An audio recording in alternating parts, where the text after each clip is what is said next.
자, 서사 장르예요. 학교에서는 6시간 동안 나가는 수업을 30분 만에 끝내볼게요. 1시간 정도 걸릴 것 같아, 근데. 자, 봐. 서사갈래 정의야. 근데 이렇게 써버리면 좀 부정확하다기보다는 여러분이 와닿질 않을 것 같아서 제가 그냥 소설 써드릴게요. 아무나 못 써. 약간 기술이 있어야 되거든. 작가가 자신의 생각, 사상을 표현하기 위해서, 그러니까 좀 더 얘는 구체적이라고 보시면 돼. 좀 더 정보가 많다고 보시면 돼. 감정을 담기도 해요, 때때로. 근데 일반적으로 생각이나 사상을 담게 하기 위해서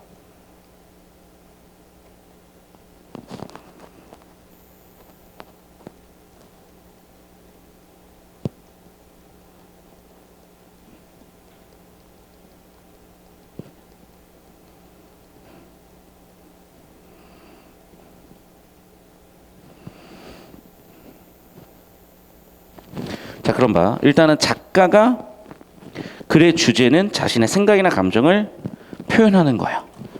그럼 무엇을 표현한 거냐면 이게 주제인 거야. 현실에 있을 법한 이야기가 꾸며진 것. 이게 주제고, 현실에 있을 법한 이야기니까 현실성도 같지만 결국 꾸며냈다 허구성도 있는 거야. 이해됐죠? 자, 그럼 봐. 이 이야기라는 서사의 3요소가 있어요. 소설의 3요소가 있어요. 주제, 구성, 문체야. 여러분이 다들 알고 있는 인사하는 배는 구성의 3요소예요. 인사, 배. 그래서 우리가 의미를 읽어나갈 때, 작품을 읽어나갈 때는 인사배로 읽어나가시면 도움이 될 거야. 자, 그럼 봐.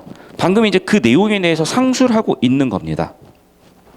서사갈래는 허구적으로 창조한 인물이나 사건을 통해 특정한 시점에서 서술하는 문학 양식이다. 그러니까 지금 제가 있는 내용들을 다 담지는 않으면서도 일부는 담고 있죠. 봐. 보면 일단 허구성 키워드 들어오죠. 인물 키워드 들어오죠. 사건 키워드 들어오죠. 그럼 시점은 뭐냐? 표현법이나 개념어 같은 거거든. 그래서 여러분 이제 고등학교 처음 올라와서 배우는 소설 작품이기 때문에 표현법이나 개념을 여기다 최대한 많이 적용해서 보도록 할 거예요. 자, 그리고 잘 들어. 사건이라는 건요, 일반적으로 인물들의 충돌에서 나타나요. 갈등 중심으로 사건 파악이 되는 거죠. 또 그 표현법들에 의해서 서술 방식, 전개 과정을 통해 독자한테 전달하게 되는 거고, 여기 나와 있는 것들은 전부 다 표현법에 대한 것들입니다. 그 다음에 이제 고전부터 쑥 한번 정리를 해놓은 건데 역시 어려울 건 없어. 왠지 생각을 할게, 얘들아. 잘 들어. 이거는요, 전 세계 공통이야. 전 세계 공통으로 신이 내려주지 않은 민족은 없어요. 모든 민족은 선민사상을 갖고 있어. 신이 내려줬어. 하다못해 동물신이라도 내려줘요. 이해됐어? 그러니까 얘는 건국, 역사의 시작이라고 보시면 돼. 자, 두 번째, 전설은요, 영웅적인 얘기들이요. 예를 들면 이순신 장군, 영웅적인 얘기들이야. 세 번째, 민담은요, 그냥 썰 같은 거라고 생각하시면 돼. 썰. 됐니? 그러니까 약간 중요도 순인 거야. 그래서 봐, 우리가 누구나 이순신 장군 얘기 알죠? 누구나 콩쥐팥쥐 이야기 알죠? 누구나 단군 신화 알죠? 그럼 봐봐, 여기서 가장 중요한 사건은 뭐냐면 단군 신화야. 왜? 우리 역사가 시작이 됐으니까. 그 다음 중요한 건 이순신 장군 이야기야. 영웅적 얘기니까. 그리고 제일 덜 중요한 얘기는 콩쥐팥쥐 이야기야. 그냥 누군가의 썰이니까. 이해됐어요? 그렇게 세 가지로 분류가 된다는 거예요. 자, 그러면 이렇게 얘네들은 전부 다 대부분 구전돼요. 그리고 구전되던 것들이 기록으로 남아. 그리고 하나 더, 이 구전되면서 얘네는 잘 들어, 우리의 의식에 자리 잡게 돼요. 그래서 우리는 단군 왕검의 후예야. 우리 조상님 중에는 이순신 장군 같은 영웅도 있었어. 콩쥐팥쥐 이야기, 그래, 우리 권선징악 해야지, 착한 일 해야지. 구전되고 우리 의식 속에 자리를 잡아요. 자, 반면에 소설은 말 그대로 소설의 양식을 지녀야 돼. 자, 고전소설과 현대소설의 기점은 1894라고 했죠. 1894 이전이 전부 다 고전 소설이야. 됐니? 그 이유는 현대 소설인데 과도기 소설이 신소설이야. 그러니까 현대 문학으로 넘어가기 전, 그렇다고 고전으로 볼 수 없는 그 시절 그 느낌이 있어요. 그래서 이렇게 분류를 해가지고 하나씩 보겠다는 거야. 됐니? 그러니까 고전 소설부터 현대 소설까지는 약간 시대 구분이라고 보시면 되는 거야. 이건 완연한 현대고요. 1894 갑오경장 이전은 고전 소설이야, 100%. 그럼 현대 소설로 분류하기에도 고전 소설로 분류하기에도 애매한 과도기적인 형태가 있겠죠. 이게 신소설입니다. 되셨어요? 그냥 외우는 게 아니야. 자, 그럼 봐. 내가 아까 얘기했었죠. 소설의 3요소 뭐가 있다고? 인사는 배. 그 다음에 그 인사배를 어떻게 표현해? 여러 가지 서술 방식, 그 다음에 문체, 주제 구성 문체 같은 것들을 표현하겠다. 근데 잘 들어. 문체는요, 작가의 스타일이야.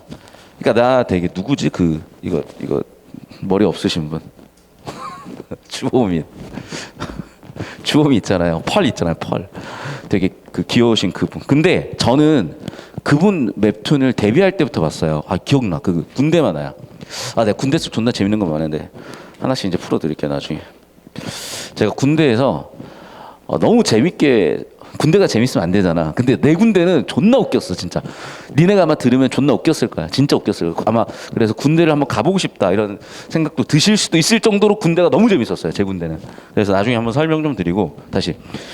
그분이 자기 군대 썰을 만화로 해가지고 데뷔를 했거든. 근데 주호민 그 작가님 그림체를 보면 솔직히 뭐 웹툰 작가 아무나 하겠네. 나도 존나 잘 그릴 것 같다 그거잖아. 그게 아니더라고. 존나 잘 그려요. 아, 진짜. 다른 그림 그리는 거 보니까 존나 잘 그려. 그럼 뭐냐? 그 작가의 스타일이야. 이말년 알죠? 이말년 작가 그림 본 적 있어요? 진짜 존나 웃기게 그려. 어떻게 그렇게 그리지? 저렇게 못 그릴 수가 있는데 그 사람들이 각 잡고 제대로 그리잖아요. 존나 잘 그려요. 그 왜 그렇게 그리는 거냐? 그게 스타일이야. 무슨 얘기 알겠어? 그러니까 여러분이, 제가 지금도 기억나는 게, 우리 누나랑 내가 어릴 때 미술학원에 갔어요. 내가 아마 초등학교 2학년인가 3학년이고 우리 누나가 뭐 초등학교 6학년인가 중학교 1학년이었을 거야. 미술학원을 갔는데 나는 지금 생각하면 그 쌤이 진짜 대단한 선생님이었다고 생각이 들어요. 근데 나는 이틀인가 나가고 도망갔어. 왠 줄 알아? 선생님이 선을 찾아야 된대. 혹시 여기 미술해본 애들 있니? 선을 찾아야 된대. 어떻게 한 줄 알아요? 그래서 이 칸 하나 그려놓고 나보고 삽입펜으로, 펜도 어떻게 잡으라 그랬지? 이렇게 잡으라 그랬나? 아무튼 이렇게 잡고 선을 그으래. 진심. 1시간 동안 이거 하고 온다고 생각해봐. 이걸 하래. 근데 난 지금 알아. 이거 왜 하라는 거냐면요, 자기 선 찾으라는 거거든. 그러니까 이게 진짜로 미술을 배우는 거야. 근데 여러분 잘 이해가 안 되죠? 너무 재미없잖아. 야, 초등학교 2학년이 뭐 선이 뭔지 알게 뭐야. 그런데 이러는 과정에서 얘가 자기 선을 찾는 거야. 근데 죽겠는 거야. 이걸 하래. 뭐 한 선 한 선 정성을 기울여서 하래. 지금 내가 니네한테 존나 잔소리 하잖아 맨날. 야, 정성을 다해서 살아라 얘들아. 정성을 다해서 공부해라. 정성을, 뭐 이런 거 똑같이. 뭐 알겠어 제가 그때. 근데 그걸 가르쳐 주셨고, 그 시절에는 너무 싫어서 그게 이틀 만에 도망 나왔어. 이틀 다니고 딱 한 주 동안 2번 갔을 거 아니야. 한 주 동안 딱 2번 가고, 아, 2번 다시 안 가. 이렇게 돼서 안 간 거야. 근데 지금 생각해 보면 제가 그 시절에 그 경험을 했기 때문에 문체라는 개념, 나만의 개성이라는 개념, 스타일이라는 개념을 알게 된 거예요. 무슨 얘기냐면, 잘 들어. 되게 위대한 아티스트들이 있어. 내가 악뮤의 찬혁이를 찬양한 이유가 있다니까. 비꼬는 거 아니야. 악뮤의 찬혁이는 왜 위대한 아티스트냐면요, 어느 누구도 힙합을 그렇게 할 수가 없어. 찬혁이만 그렇게 힙합을 할 수가 있어. 지디도 마찬가지야. 지디만 그렇게 할 수 있어요. 잘 생각해봐. 남이 한 노래를 그대로 베껴서 부르는 가수, 남이 한 안무를 그대로 베껴서 하는 중국의 짝퉁 아이돌, 누가 인정을 해요? 그 얘기야. 그러니까 자기만의 스타일이 굉장히 중요한 거야. 그러니까 주호민 작가나 이말년 작가 보면은 그림체가 너무 웃겨. 근데 그거 자기 스타일이야. 그거 각 잡고 예쁘게 그리라 그러면 진짜 감탄이 절로 나올 정도로 진짜 잘 그리시더라고. 그 얘기야. 그러니까 사실은 문체는요, 예술의 정수예요. 못 다뤄요. 그런데 어떻게 다룰 거야? 문체를 어떻게 야 이 작품의 문체가 뭐라고 해봐 여러분 잘 안 와닿는다고요. 그러니까 이 문체라는 부분은 사실 출제에서 거의 배제가 됩니다. 근데 이게 진짜 중요하다는 거야. 예를 들면 화풍 같은 거야. 우리가 반고의 그림을 딱 보면 누가 봐도 반고의 그림인지 알거든요. 그거 여러분이 나중에 왜 이건희 같은 분들이 그 예술에다가 그 많은 돈을 쓰냐 난 이제 알아요. 사람이요 풍족해지고 너무나 이게 할 게 없어지면은 또는 이 세상의 맛을 보다 보면은 그 극치가 예술이에요. 그 극치가 그림이고 그러니까 진짜 비싼 취미야. 저거 하나 사 1,000억 뭐 이지랄 하잖아요. 그림 하나에. 근데 그걸 왜 하는 거냐? 그 반고흐만이 표현하려고 했던 그 느낌이 딱 있거든. 그럼 그 느낌을 딱 맛보는 순간 미쳐요 사람이. 그거는 제가 마약을 안 해봐서 마약은 어떤 느낌인지 모르겠어. 근데 아마 비유를 하자면 거의 그 정도의 감각을 주는 것 아닐까. 그러니까 예술에 미치는 사람들이 나오는 이유는 알 것 같아. 자, 서술 방식은 여러 가지 개념어들이고 아까 얘기했다시피 같이 한번 정리 한번 해보도록 할 겁니다. 계속 얘기 나오죠. 그래서 인물, 사건, 배경으로 읽어라. 이런 얘기들. 자신만의 문체다. 그러니까 이게 예술성을 만들어주는 건데 출제는 안 된다. 됐죠? 자, 그럼 봐봐. 이제 여기 나와 있는 이 서술 방식이나 전개 방식을 좀 정리하려고 여기다 개념어를 몇 가지 정리해 놓으신 거거든요. 오케이? 자, 이것도 내가 설명을 해줄게. 잘 들어. 이거는 필기를 그냥 하는 게 낫겠다. 여러분이 되게 힘들어 하시는 부분을 완벽하게 한 번에 해결해 드릴게요. 자, 소설에 대해서 다시 한번 정리할 건데 우리 학생들은 방금의 소설의 정의는 정리했었죠. 자, 써봐. 다시 한번 써봐. 안 보고 써봐. 쓰고 제 거 보고 교정하세요.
자, 설명을 하면 아무나 쓰지 못한다고요. 무엇을 썼냐는 거예요. 어떻게 썼냐는 거예요.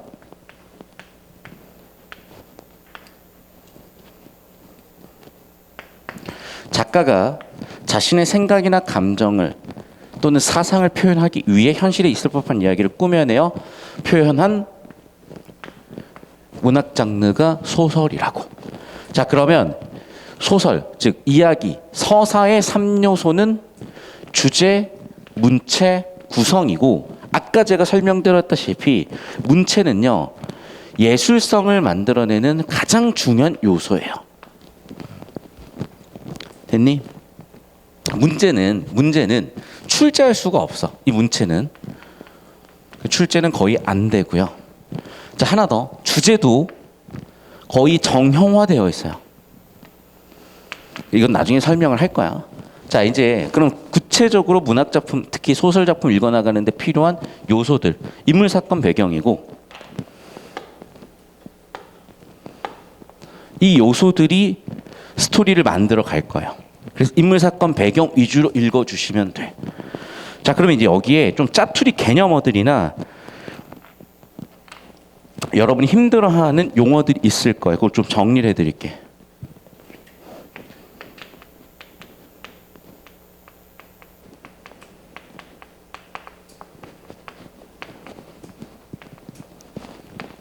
소설은 크게 세 가지로 표현을 해요. 서술, 묘사, 대화. 그럼 봐. 서술 위주로 표현하게 되면 얘는 누가 이야기를 들려주는 것처럼 들려요. 그 들려주기 또는 아예 그냥 텔링이라고 가르치는 선생님도 계시죠. 묘사나 대화 위주로 표현하게 되면은 보여주듯이 느껴져요. 쇼잉으로 느껴져요. 자, 그러면 이게 쇼잉이냐 텔링이냐에 따라서 잘 들어. 작가, 인물, 독자의 이 삼각형이 길이가 길어졌다가 짧아졌다고 해. 그래서 쇼잉이냐 텔링이냐에 따라서 독자와 작가 사이의 거리감이 멀어지기도 하고 가까이 느껴지기도 한다. 이런 개념어들을 설명하시는 선생님들이 계실 건데 이게 수능에 한 10년 전에 출제되다가 요즘은 자취를 감춘 이유가 이게 사실은 분쟁이 있어요. 논쟁이 있다고 학계에서. 그래서 잘 안 다뤄. 그런데 간략하게 제가 기회가 될 때 이거는 설명을 좀 해드리겠습니다. 여기까지 됐니? 그 다음 또 봐봐. 우리가 이걸 표현하고 서술함에 있어서 서술 시점도 중요할 거야. 누가 이걸 보냐에 따라서 달라지니까. 서술 시점도 사실은 논쟁거리예요. 그래서 요즘은 너무 디테일하게는 안 물어. 그런데 우린 딱 사분법 체계를 알고 있잖아. 이것도 간단할 거야. 자, 둘 중 하나예요. 말하는 사람이 누구냐는 거야. 나면 1인칭이에요. 그 다음에 작품 내의 인물이 아니면 3인칭일 수밖에 없죠. 말하는 사람이 너일 수는 없잖아. 너는 청자야. 그러니까 2인칭은 화자가 될 수가 없어. 2인칭은 서술자가 될 수가 없어. 그러면 인칭은 1인칭, 2인칭, 3인칭밖에 없지 않니? 청자가 어떻게 서술을 하니? 그럼 1인칭 아닌 3인칭이야. 됐죠? 그 다음에 속마음까지 서술이 되느냐? 아니면 속마음을 알 수 없느냐? 이거야. 그러면 속마음. 자, 다시 한번 얘기하지만 주인공을 중심에 두고 서술하는 거잖아. 그러면 주인공의 속마음을 서술할 수 있다. 1인칭 주인공 시점이고. 주인공의 속마음은 서술이 안 된다. 1인칭 관찰자 시점일 것이고. 3인칭인데 속마음의 표현이 된다. 다 알고 있는 사람이네. 전지적 작가 시점이 될 것이고. 3인칭 관찰자 시점이 되겠죠. 뭐 외울 건 없어요. 어려울 것도 없고. 다만 이제 이 서술 시점도 요즘은 여러 가지 견해를 반영해서 좀 복잡하게 내는 경우들도 있는데 일단 이 기본 4가지 틀은 따라가는 거기 때문에 정리를 해두시라고. 되셨죠? 좀 잡고 계세요. 한 5초만 더 잡아주세요. 그 다음에 또 이어지는 구성이라는 건 결국에는 뭐냐면 서사 구조라고 이해하시면 되고, 즉 이야기가 몇 개 있냐는 거예요. 그래서 이야기가 크게 하나면은 단일 구조고요. 여러 가지만 복합 구조예요. 아니 그러면 이야기가 하나만 하나지 어떻게 이야기가 여러 개일 수 있지? 예를 들면 이런 거죠. 액자식 구성 같은 거. 액자 안에 이야기가 하나 더 들어가 있다. 그림이 하나 더 들어가 있다. 사파 구성이라고 하죠. 됐어? 자, 또 봐. 서사 구조가 선형적일 수도 있고 비선형적일 수도 있어. 무슨 얘기냐면 2가지예요. 순행 구성. 즉 과거, 현재, 미래로 그냥 시간 순으로 나열되는 경우도 있고, 역행은요. 현재 얘기하고다 과거로 회상하는 경우도 있겠죠. 역순행은요. 역행했다 순행했겠지. 그래서 현재에서 과거로 회상으로 돌아갔다가 다시 현재로 돌아오면 얘는 역순행이 되겠죠. 됐어? 요런 것들이 이제 물어볼 거라고. 잡고 계세요? 그 다음 여러분 봐봐. 이제 인물에 대해서, 사건에 대해서, 배경에 대해서도 정보를 분류할 수 있는데 배경은 2가지예요. 시간적 배경과 공간적 배경. 그럼 어려울 거 없고, 사건 유형에 대해서 좀 다뤄볼게.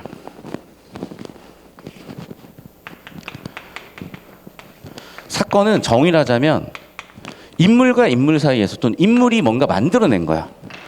인물이 주체가 되든 인물이 수동의 객체가 되든 인물이 뭔가 원인이 돼서 만들어지는 것들이에요. 그러면 대체적으로 얘네들은요 갈등 양상이 펼쳐져요. 그러면 일반적으로 인물은 잘 들어 1대1 갈등을 갖기도 하고 1대 다수의 갈등을 갖기도 하고요.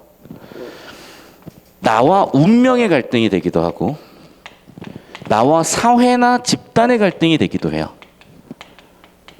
동시에 내가 속한 집단이 있다. 집단 대 집단의 갈등이 되기도 하죠. 이런 갈등 양상이 있어. 근데 이거는 다시 한번 얘기하지만 이렇게 표면적으로 보이는 갈등이야. 그러니까 외적 갈등이라고 하는 거죠. 반면에 내적 갈등도 있겠죠. 그럼 얘는 속마음이 괴로운 거죠. 그러니까 속마음이 조금이라도 괴로우면, 속마음이 조금이라도 부정적이면 서울대 갈까 연대 갈까 이런 고민이 아니라 뭐 의대 갈까 어디 갈까 이런 고민이 아니라 그냥 속마음이 괴롭고 부정점 전부 다 내적 갈등이야. 되셨죠? 그다음에 인물 유형도 좀 정리해야 되는데 뭐 주동인물, 반동인물, 평면적인 입체적인 인물이 있는데 이거 잠깐 또 설명하고 갈게. 자, 우리가 소설에서 평면이라는 표현이 있고 입체라는 표현이 있어요. 선생님 여기 끝으로 잡아주시고 문 좀 다 열어주세요. 잘 들어.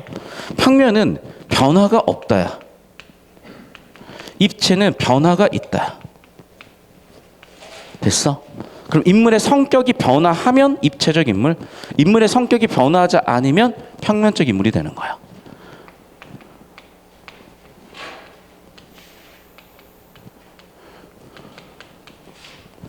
됐죠? 그 다음에 잘 들어. 이런 서사 구조의 흐름이 변화가 있으면 변화가 없으면 평면적 구석. 변화가 있으면 입체 구성이라고 해요. 여기까지 됐죠? 그러니까 주인공, 주동인물, 반동인물, 뭐 주변 인물 다 알 거니까 그런 건 넘어가고 평면이나 입체나는 여러분 헷갈릴 수 있어서 제가 정리해 드렸습니다. 자, 선생님 다시 한번 5초 5초 잡아주세요. 필기할 수 있게.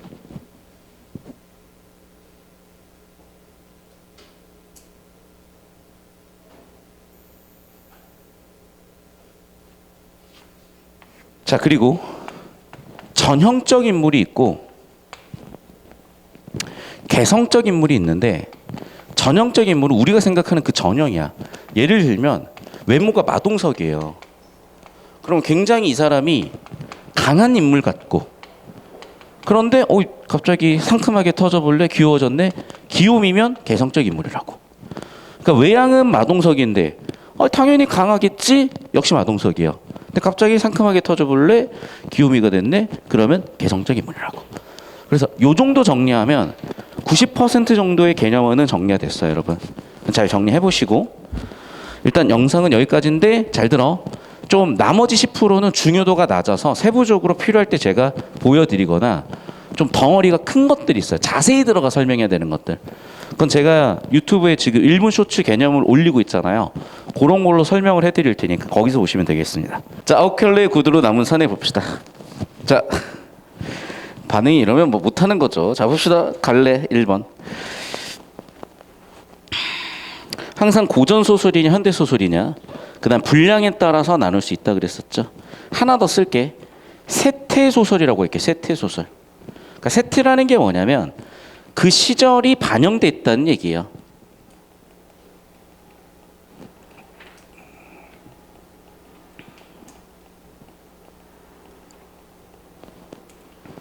자, 두 번째 시점. 내 캐릭터는 막 존나 막 특전사 나왔어야 될 것 같고 막 해병대 나왔어야 될 것 같잖아요.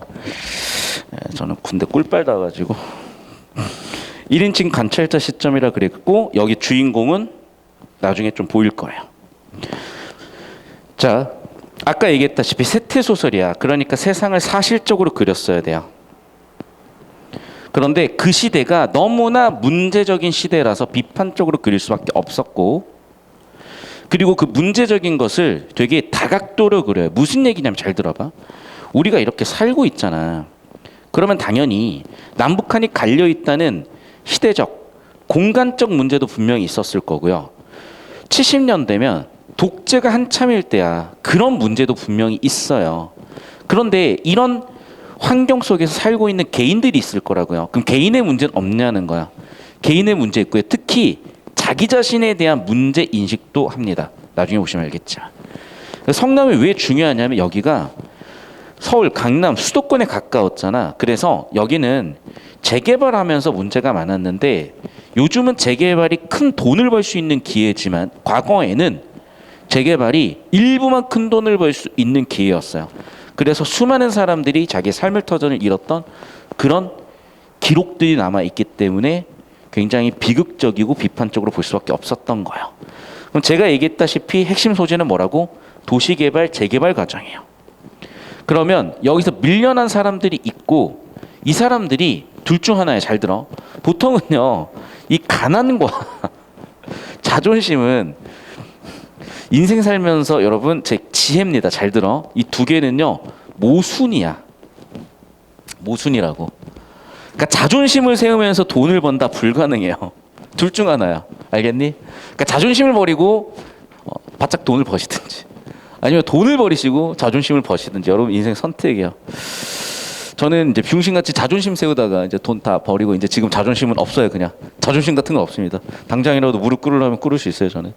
자, 6번째 볼게. 주제. 산업화 과정에 소외된 계층이 어려운 삶 그리고 부조를 위한 현실 두 가지라니까. 개인적 차원과 사회적 차원이요.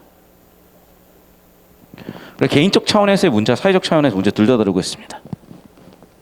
자, 그럼 봐. 그 개인적 차원은 당연히 개인의 심리 묘사, 성격 묘사일 수밖에 없겠죠. 사회적 차원도 이렇게 드러낸 거예요. 그래서 외운다기보다는 방금 제가 설명한 배경 지식을 가지고 보시면 좀 느낌이 올 겁니다. 자, 우리가 항상 이런 소설 장르 읽어나가실 때는 초반부에 인물, 사건, 배경이 세팅이 되거든. 이게 제일 중요한 거야. 이거 항상 잡으셔야 돼요. 그럼 잘 들어. 초등학교 교사 이런 거는 성격이에요. 그리고 오선생 인물이라고 정리할게. 그러니까 성격은요 인물에 관련된 특성이라고 보시면 돼. 그 초등학교 교사라고 하면 예나 지금이나 안정적인 직장인 건 맞지만 굉장히 박봉이에요. 그러니까 요즘은 그래도 많이 괜찮아졌죠. 특히 연금이 되게 괜찮아. 그래서 부부교사 잘하면은 연금으로 각자 뭐 250씩 500 받으면은 뭐 연봉 거의 뭐 1억 가까이 되는 거잖아. 그리고 퇴직하고 부부서 살기 정말 좋죠. 뭐 요즘도 연금계 어떻게 될지 모르겠지만 옛날에도 그랬던 거예요. 그러니까 아주 큰 부자는 아니야. 그러니까 의사를 하잖아. 여러분이 이제 산골 오지 들어가서 의사하시면 월급이 2,500이야. 서울에서 의사하시면 1,000만 원, 1,200만 원 정도 될 거예요. 과에 따라 좀 다르겠지만 대체적으로. 그럼 봐봐. 월급이 세후로 막 2,000씩 버는 의사 아니잖아. 월급이 세후로 한 2, 300 정도면요. 도시에서 살기 좀 빡빡한 수준이야, 사실은. 그러니까 이 사람들도 생활 여유가 그렇게 있는 건 아니야. 그렇다고 해도 안정적인 공무원이니까 나쁠 건 없는 거죠. 그러다 보니까 어떻게 돼? 그래, 새빵살이를 전전할 수밖에 없어. 집을 못 잡아요. 그러니까 경제적으로 부유할 수 없는 거야. 이거는 잘 들어. 그러니까 딱 초등학교 교사라는 개념 자체가 경제적으로나 신분적으로는 조금 애매한 거야. 그러니까 아주 상위 클래스는 아니야. 근데 먹고 살 수는 있어. 그러다 보니까 새빵살이 월세 살 수밖에 없는 거지. 이 사람들도. 그러면 옛날하고 달라서 요즘은요 집이 넘쳐나요. 돈만 있으면 돼. 옛날에는 집이 없어. 그러니까 돈이 있어도 집 구하기가 힘들어. 아니면 돈조차가 없어. 그러니까 의식주에 주가 해결이 잘 안 돼요. 그런 거야. 자, 그럼 이제 봐봐. 개발이 진행 중인 한 도시 주택가에 집을 장만하고 문간방에 세를 내놓는다. 이제 요즘은 잘 없는데 옛날에는 집이 방이 뭐 3개 있잖아. 그러면은 2개는 우리 집이 쓰고 하나는 세를 내주고 그랬어요. 그런 식이었어.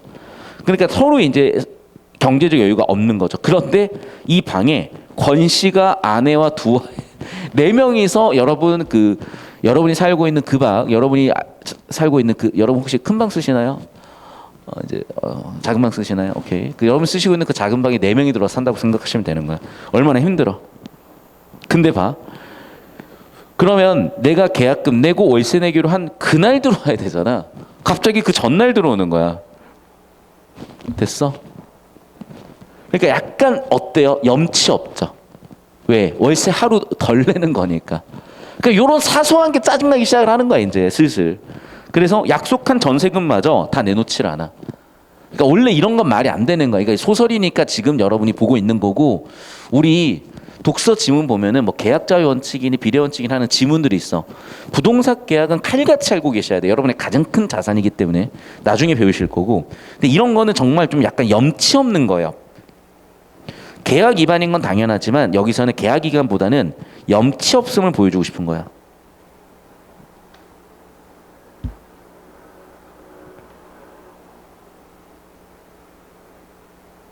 근데 염치 없어도 어떻게 해? 사정이 안 좋으니까 그런 걸. 뭐 그러려니 하면서 봐주는 거지. 더군다나 한 방에 아이 2명, 아내 1명, 권씨 사는데 플러스 1명이 더 생기겠네. 애국자죠, 애국자. 요즘은 뭐 아유 훌륭하신 분이네. 아유 뭐 존경스럽습니다. 저는 이 나이 먹도록 한 명도 없는데 지금 한 명이 뭐야? 뭐 평생 날지도 모르겠어. 결혼도 할 수 있는지도 모르겠는데 뭐. 권씨는 이불 보따리 하나와 치사 도구인 궁색한 살림살이 속에서도 여러 켤레의 구두만큼은 소중히 여기며, 무슨 얘기냐? 돈은 하나도 없어. 근데 얘를 외제차 끌고 다니는 거랑 비슷한 거예요. 자, 그럼 봐봐. 이 구두는 뭐냐? 권씨의 자존심이야. 왜? 권씨는 명문대 나왔거든. 지식인이야. 그러니까 잘 들어. 우리가 노동을 하잖아. 이 시대만 해도 육체 노동자가 80%야. 그 시절에 대학 나온 지식 노동자면 상위 5% 안에 드는 사람이야. 예를 들면 이런 거야. 나 이대 나온 여자야 이런 느낌이야. 나 서울대 나온 남자야 이런 느낌이에요. 그런데 그럼 뭐해? 나 서울대 나온 남자야 뭐해? 그진데 그런 얘기야. 이대 나온 여자 뭐해? 깜빵 갔다 왔는데 그런 느낌이에요 지금. 그러니까 이 사람은 자존심만 있는 거지 실제는 없어. 실용성은 없어. 허생전에 허생 같은 사람이야. 능력이 있는지 모르겠어. 허생은 능력은 있었어. 계속 봐. 권씨가 이사 온 지 며칠 뒤 이순경이 나를 찾아 전과자래. 심지어 맞잖아. 유대에 나온 여자는 뭐하냐고. 깜빵 갔다 왔는데. 서울대 나왔으면 뭐해. 깜빵 갔다 와가지고 지금 마누라 곧 애 세대기 생겼지. 뭐 애국은 열심히 하셨네. 애국은 열심히 하셨는데 깜빵 갔다 왔지. 돈은 없지. 그런 얘기를 해요. 그러던 어느 날 나 학생집에 가정방문을 가다가, 그러니까 요즘은 없어. 옛날에는요 가정방문 왔어. 뭔지 알아요 혹시? 옛날에는 가정방문이라는 거였어. 지금 또 라떼는 추억나네. 추억 돋네. 그러니까 우리 때는 선생님들께서 가정방문을 해가지고 너무 불편해. 근데 가정방문 하잖아요. 꼭 저녁 때 와. 내 생각에는 선생님이 저녁을 약간 좀 드시고 싶으셔서 그 시간에 맞춰 온 건 아닌가 싶을 정도로 꼭 정녁 시간에 와요. 와가지고 식사 이제 하시고 가. 그러니까 명목은 뭐냐면 얘가 어떻게 살고 있는지 가정의 환경을 보겠다. 그래서 우리 아이가 뭐 이제 가정에서 어떤 문제는 있는지 없는지 파악해서 잘 가르치겠다는데, 실상은 아마 그냥 저녁밥 얻어 드시러 가신 거 아닌가 생각도 들고 뭐 그랬던 시절이 있어요. 여러분 옛날이야. 씨가 공사장에서 일하고 있어요. 이게 지금 미스매치인 거예요. 이게 이해됐니? 그러니까 다시 한번 얘기하지만 여러 켤레 구두는 예를 들면 서영고라고 칠게요. 이해됐어? 내가 서울대 과잠 읽고 와서 노가다 하고 있는가. 예를 들면 서울대생이 노가다를 왜 해? 이런 느낌인 거죠. 알겠니? 서울대생이 뭐 보dom으로 깔고 있고 그게 뭐 그렇다는 게 아니라, 근데 미스매치잖아. 그리고 그 시절에 사람들이 그런 생각을 가지고 있었다면 더더욱 미스매치잖아요. 쟤는 서울대 나왔던 애가 왜 노가다 판에서 왜 저러고 있을까? 이런 생각을 할 수 있잖아요 사람들이. 그런 느낌인 거죠. 그게 너무나 자존심이 상한 거야. 먹고 살아야 돼서 일용직 노동자로 상하는 게. 그러니까 술 취해 들어온 거죠. 그리고 권씨 집을 마련하게 분양받았던 땅 문제로 정부 정책이 하다가 그래서 깜빵을 갔다 왔구나. 됐죠? 그러니까 결국 이 사람도 뭐야? 정부의 피해자였던 거죠. 그러니까 무슨 얘기냐? 요즘은 이런 일이 없어. 요즘은 보상을 두둑하게 해줘요. 근데 옛날에는요 거의 몰수하다시피 가져가는 경우들이 있었어. 국가의 돈이 일단 없으니까. 그래서 얘는 정부의 피해자죠. 그러면 항의하다가 깜빵 간 거죠. 그러니까 자기가 잘못 저지른 게 아니야. 자기 권리를 보호하려다가 깜빵 갔다 온 거예요. 그러니까 억울하지 이 사람은. 그리고 얼마 뒤 집에서 아이를 낳으려. 이것도 말이 안 되는 거지. 왜? 누가 출산을 집에서 해? 그 산모 죽고 애 죽어요 그러다가. 그러니까 어떻게 돼? 산부인과 가서 애를 낳아야 되는데 왜 못 가겠어? 돈이 없으니까. 심각하죠 이제. 이런 상황입니다. 자, 그래서 위기부터 시작이에요. 오후 수업이 시작된 바로 뒤에도 뜻밖에도 권 씨가 나를 찾아왔어. 아니 수업하고 있는데 찾아왔어. 뭐야 왜 왔어? 때마침 나는 수업이 없어서 교무실에서 잡담해 가고 있는 중에. 그러니까 완전 소시민이죠 이제. 보통 사람이에요 얘도.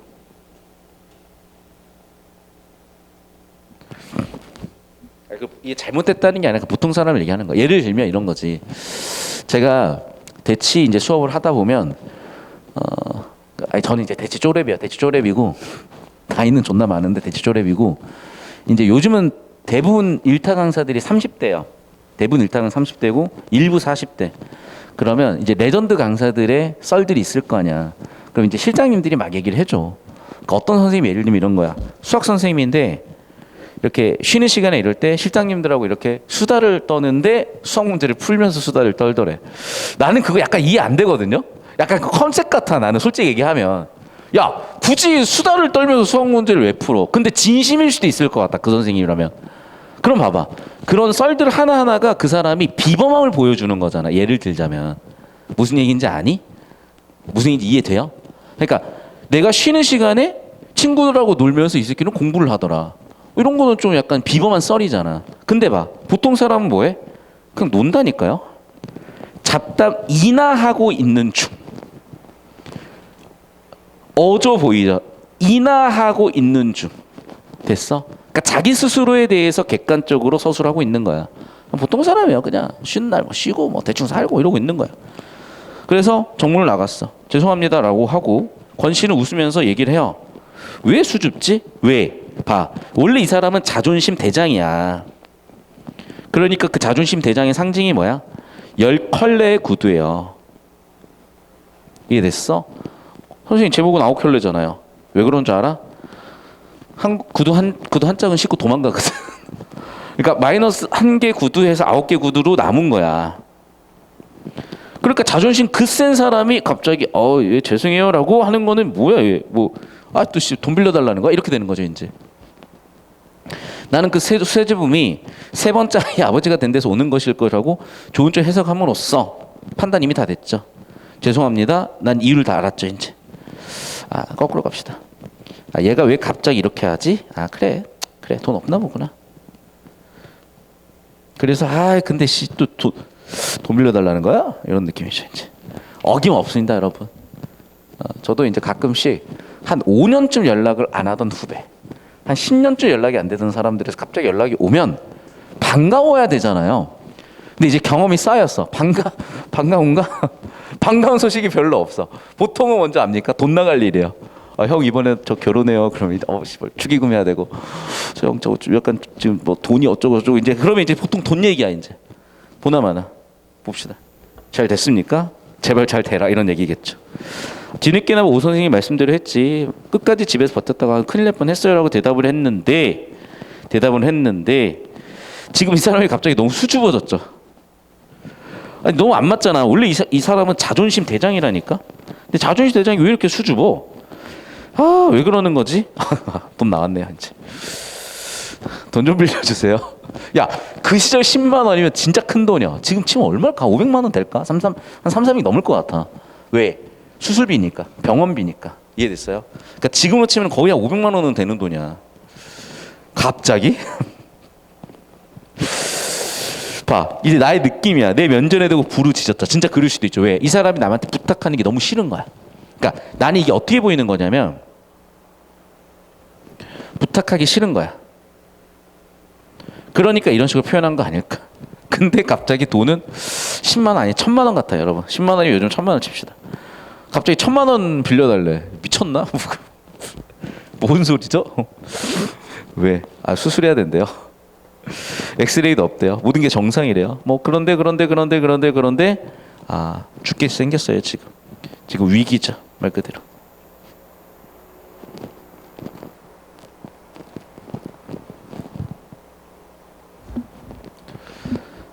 그리고 내가 얘기했지만 그 시절 10만 원은 지금 거의 한 1000만 원 정도 보면 될 것 같아. 어떻게? 자 이제 내 처제예요 내 처지. 자 봐봐. 여기까지는 지금 건실 상황이죠. 알겠어. 아내가 지금 위독하고 너 돈 없고 그런 건 알겠어. 근데 일단 내 처지는 지금 어때? 자, 첫 번째. 집을 샀어요. 근데 여러분, 예나 지금이나 집은 내 집이 아니야. 여러분의 큰 방과 거실 한 절반 정도는 은행 거예요, 이제. 그리고 좋은 직장들은요, 보통 이렇게 주택을 구입할 때 대출을 해줘요. 직장에서. 그러니까 여기도 학교에서도 대출을 해준 거야, 나한테. 여러분, 대출 아무나 해주나고 돈 떼먹으면 너 어떻게 할 건데? 그러니까 대출 자체가 쉽지가 않아요, 사실은. 돈을 구하는 것 자체가 쉽지가 않아. 아무리 내가 이자를 낸다고 해도. 그런데 이제 좋은 직장들은 복리후생 차원에서 이렇게 저금리로 대출을 해줘요. 그리고 1, 2만 원 정도면 100만 원, 200만 원 정도야 뭐 내가 빌려주더라도 아니 1000만 원을 어떻게 빌려달라는 거야.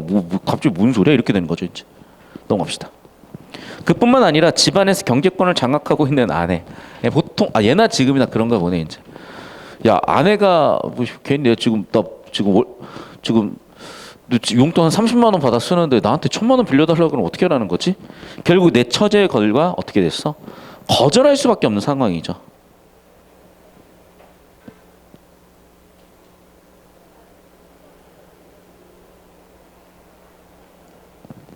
자, 그런데 여기서 보시면 알겠지만 지금 권 씨의 문제가 있어. 권 씨는요 성격이 어때? 자존심 대장이라니까. 사실 그래. 자존심이 얼마나 셌으면 깜빵 갔겠어요. 보통 사람은요 적당히 하다가 깜빵 가겠다 싶으면 안 해요. 근데 이 사람은 배운 사람이야. 야 내가 더 잘 알아 이러면서 이제 들이대다 보면은 깜빵 갈 정도로 선을 넘을 수도 있는 거죠. 그런데 그 자존심을 버리면서까지 이렇게 얘기를 했단 말이야. 그럼 나중에 이제 사단이 터지죠. 거절을 했을 때. 그럴 거라고.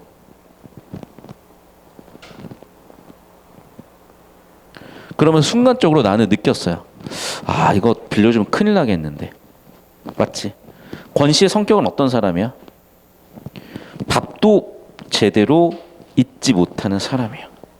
그리고 스카이 나와서 서영고 나와서 언어학과 나왔나 봐. 그래서 번역은 하나 봐. 절대 못 갚죠 이제. 그래서 나의 거절의 이유 이제 거절하는 거죠. 자 그럼 봐. 여기서 잠깐 정리하면 잘 들어. 이거는요 외적 갈등 내적 갈등 둘 다 있는 거야. 자 첫 번째 권 씨가요 나한테 요청을 했어요. 그 요청이 원인이 돼서 나의 내적 갈등이 시작이 된 거야. 일단 첫 번째 권 씨는요 능력이 없어. 그럼 빌려줘봐야 못 받아. 1000만 원 어떻게 할 거야? 그런데 권 씨한테 안 빌려주게 되면 어떻게 돼? 얘네가 죽어요. 맞죠? 어떻게 할 거냐는 거야. 근데 여러분 이게 인생이 낭만이 아니야 얘들아 진짜. 너 이렇게 도와주다 보잖아요. 인생이 진짜 날아가요. 내가 그래 항상 얘기하지만 내가 하지 말라는 건 내가 해본 거라 그랬잖아.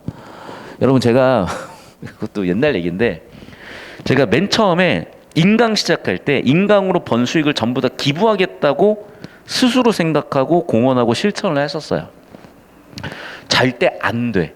왜 절대 안 되는 거냐면 봐봐. 나 잠깐 얘기할게.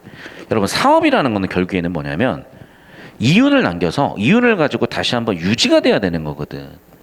근데 이걸 갖다 기부하면 어떻게 유지가 돼? 유지가 안 되지. 우리 생활도 마찬가지인 거예요. 생계 유지를 하기 위해서 기본적으로 돈이 있어야 된다니까. 근데 이 돈을 남을 도와준다고? 그러면 남는 돈 내가 생존이 안 돼. 이해돼? 그러니까 이기적으로 살라는 게 아니라 일단 내 생존이 보장돼야 될 거 아니야. 근데 지금 이 상황은 내 생존조차 보장되기 힘든 거야. 결국 무슨 얘기야? 나의 어려움이냐?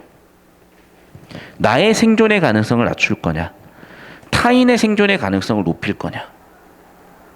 이 싸움인 거예요 지금. 그럼 당연히 이거는 판단하기 어렵죠. 그래도 나도 사람이니까. 아 어떻게 할까요? 오케이. 그러면 제가 보증을 설게요. 봐봐 이 얘기는 무슨 얘기야? 원장한테 네가 빚을 내라는 거죠.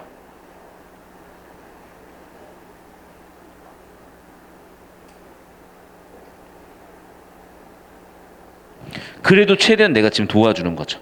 봐봐 빚엔 보증을 사야 될 거 아니야. 그러니까 얘가 부도를 내면 보증 선 사람이 갚아야 되는 거야.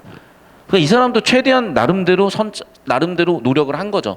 좋아, 네가 못 갚으면 내가 갚아줄게. 내가 보증을 설 테니까 네가 원장을 좀 설득을 해봐. 이렇게 얘기를 한 거예요. 그런데 뭐 원장이 그거 설득이 되겠어요? 그리고 이 얘기는 사실은 뭐야? 거절이기도 한 거죠. 왜? 어차피 원장이 안 빌려줄 거니까. 그러면 이제 이미 눈치를 챘나 봐요. 그리고 다시 수줍어졌어요. 그러면서 알아. 어리석은 사람이래. 무시고 나한테 왜 빌려달라는 거야. 무슨 얘기야? 권씨는 어차피 무능해요. 그 무능한 사람한테 돈을 빌려준다? 이것은 어리석은 거죠. 그 권씨 스스로도 그걸 알고 이렇게 얘기한 거야.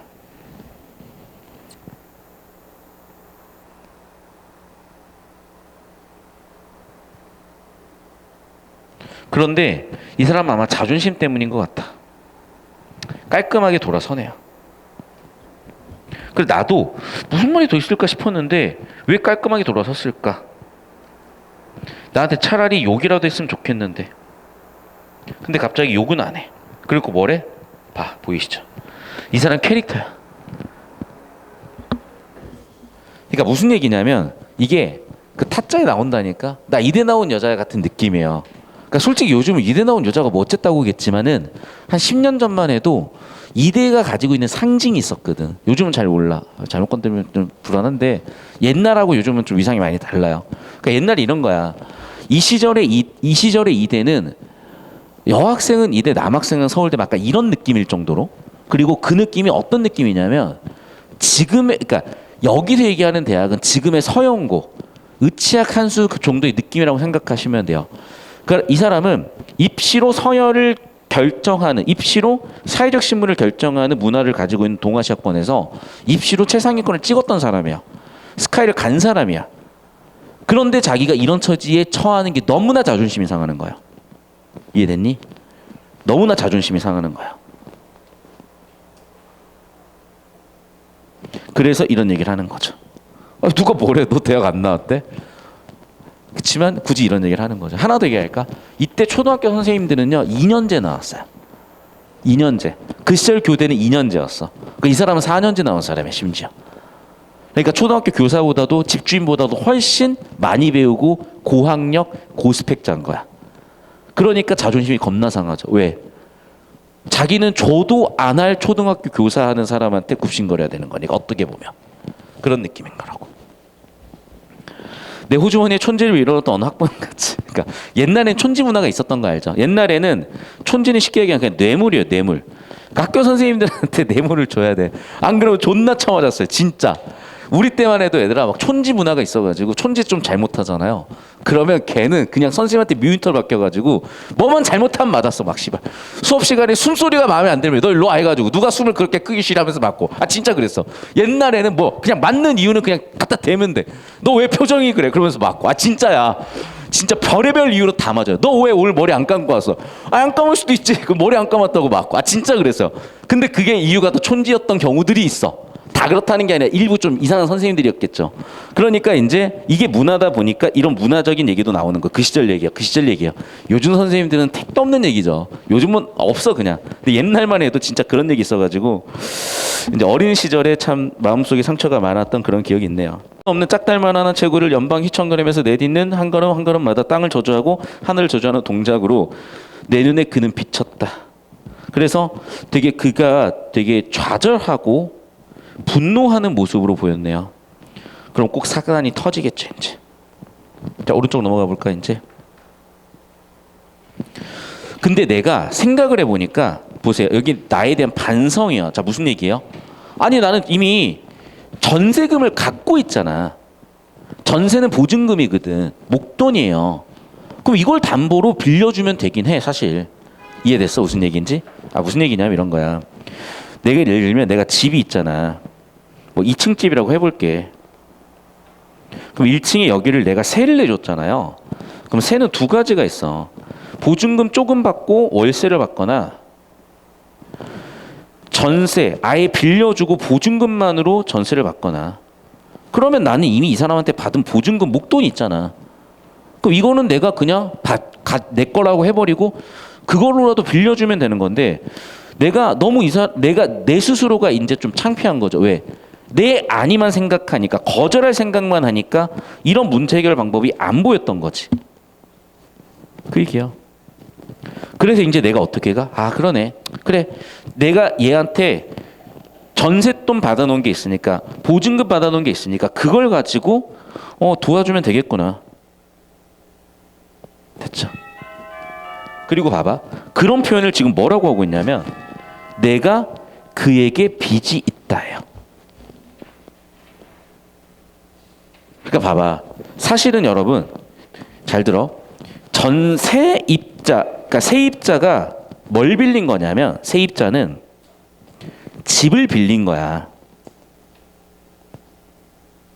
반대로 여기는 임차인이라 그래. 그래서 빌린 사람, 임대인, 집을 빌려준 사람이지만 공짜로 빌려줬니? 돈 냈잖아. 뭘 냈어? 나는 보증금을 거꾸로 빌려준 거예요. 사실은 이해돼? 우리가 5억짜리 집을 살 때 전세금이 3억이 껴있잖아. 내 돈 2억이면 되는 거야. 그럼 3억을 세입자한테 나는 빌린 거지 사실은. 그러니까 전세금이라는 건요. 잘 들어. 내가 빌린다는 개념으로 이해하시면 안 돼요. 대가를 치렀다고 생각을 하셔야 돼. 사실은. 근데 보통의 사람들은 집 주인한테 내가 돈 주고 빌린다고 생각을 하지. 아니야. 오히려 집주인한테 내가 대출해줬다고 생각을 해줘야 되는 거야. 그래서 그런 생각을 순간적으로 내가 너무 내 입장만 생각하니까 거절할 생각만 하니까 그게 있었네? 해결 방법이 있었네? 라고 떠오른 거죠. 이제 됐습니까? 그 얘기예요. 이제 그래서 일단은 그 보증금 가지고 수술을 한 거예요. 그러니까 문제 해결이 됐어. 이제 수술했어요. 돈 있잖아.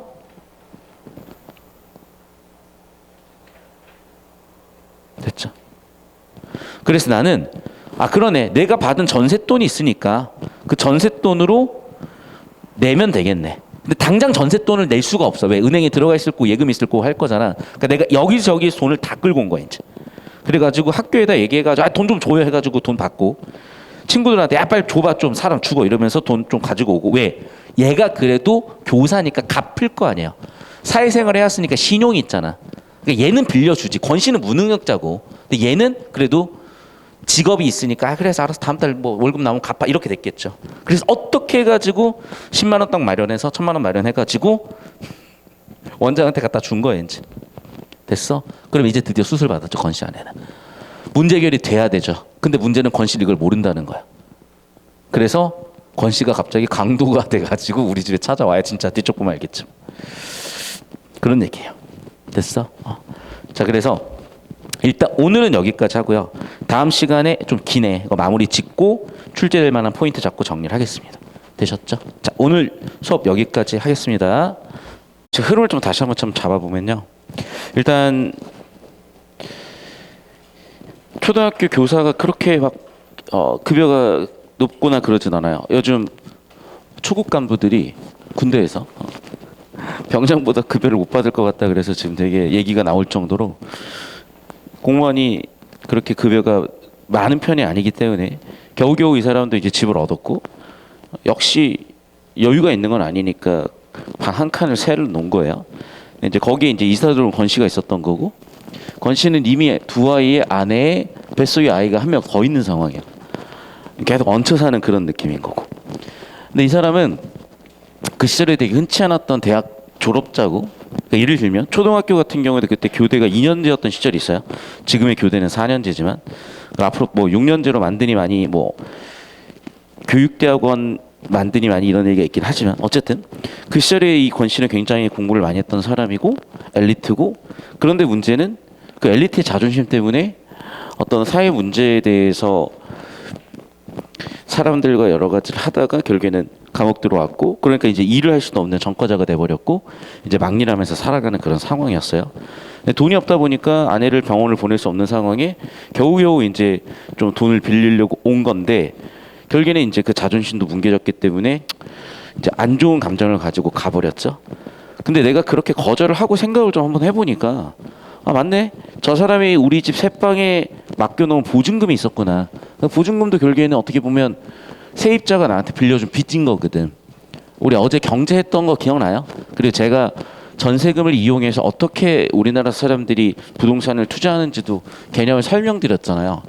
그러니까 전세금이라는 건 보증금이라는 건 사실은 세입자가 집주인한테 빌려주는 돈이에요. 그러니까 여러분이 자꾸 이제 앞으로 좀 잘 알고 계셔야 되는 게 옛날 사람들은 집이 귀했다 보니까 옛날 사람들 나이가 꽤 있으신 분들은 여러분이 세입자로서 계약서를 쓰러 가면 약간 주인처럼 행동을 하실 수도 있지만 그건 이제 그 사람들 얘기인 거고 엄밀하게는 여러분이 고객이라고 생각을 하셔야 돼요. 그래서 여러분이 세입자로 들어갔을 때 여러분이 보증금을 냈다. 그거는 내가 집주인한테 빌려준 돈이야. 그래서 그 빌려준 돈을 떼이면 안 되기 때문에 여러분이 근저당 같은 걸 설정을 하는 거야. 전세권 같은 걸 설정을 하는 거예요.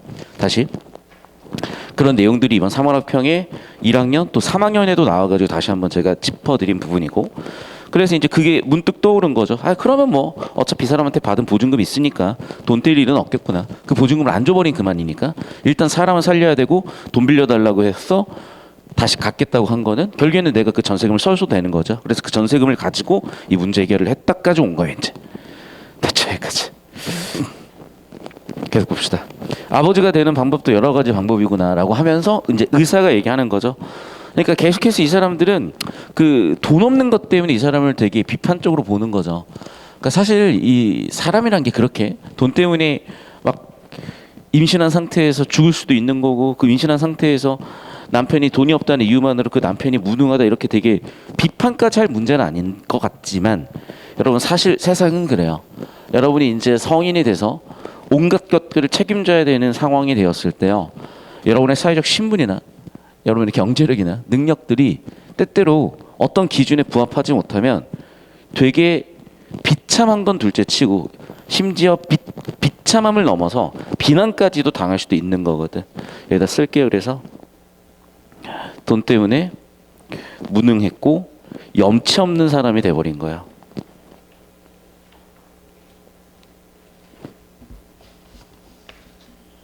돈 때문에 무능한 걸 넘어서 염치 없는 사람이 된 거야. 자, 근데 봐봐. 지금 그러면 나의 내면 심리를 좀 볼게. 그러니까 우리가 소설을 읽는 이유는요. 상대방의 감정에 대해서 읽어내려는 목적도 있고 자기 자신의 감정에 대해서 들여다보는 기회가 되는 거기도 하는 거거든. 자, 그럼 봐. 이미 나는 권 씨를 비판하고 비난하는 쪽일까요? 아니면 권 씨에 가까운 쪽일까요? 나는 이미 권 씨 쪽으로 마음이 가버린 상태인 거야. 이해돼? 그래서 이런 얘기를 하는 거야. 봐봐. 지금 여러분 이 대사가 무슨 뜻인지 알아야 돼. 봐. 지금 여기는 의사의 대사예요. 의사는 아버지가 권 씨가 아버지 되는 방법도 여러 가지인데 보증금 마련해왔더니 야 돈 가지고 와라고 했더니 돈도 안 가져왔네? 뭐야 이렇게 무책임해? 돈이 없다는 이유 때문에 무능하고 염치 없고 책임감도 없다고 뭐라고 해버리는 거잖아. 비난하고 있어요 지금. 그런데 나는 권 씨의 마음을 알죠. 나는 이제 권 씨 입장을 이해했기 때문에 첫 번째 권 씨는 자존심도 있고 근데 그 자존심보다도 아내의 목숨이 더 중요했던 거고 그걸 위해서 최선을 다하고 있는 상황이야. 심지어 도둑질도 할 생각인 거야 지금. 오케이? 그리고 나는 그런 권 씨를 이해를 한 상태인 거죠. 그러니까 아버지 노릇하는 것도 여러 가지일 거야 라고 내가 권 씨에 대해서 이해해 주는 거야. 권 씨 나름대로 노력하고 있다고. 최선을 다하고 있다고. 됐어요? 그럼 봐봐. 여기 나와 있는 아버지 되는 방법도 여러 가지네 라고 얘기한 건 권 씨에 대한 비판이잖아요. 그 비판의 구조를 그대로 가져다 썼어요. 의사가 애를 꺼내는 방법도 여러 가지네요 라고. 됐어요? 이 사람은 또 되게 어떻게 보면 소심한 사람이죠. 나 같으면 그냥 아예 질렀어요.